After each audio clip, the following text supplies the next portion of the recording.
What a friend we have in Jesus.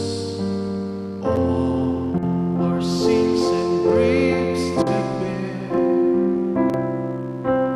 What a privilege to carry everything to God in prayer. Oh, what peace we often forfeit. Oh, what needless pain we bear.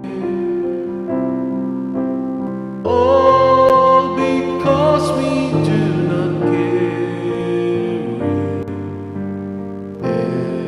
everything to God in prayer. Have we trials and temptations? Is there trouble anywhere?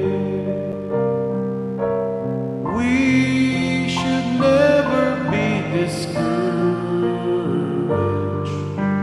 Take it to the Lord in prayer.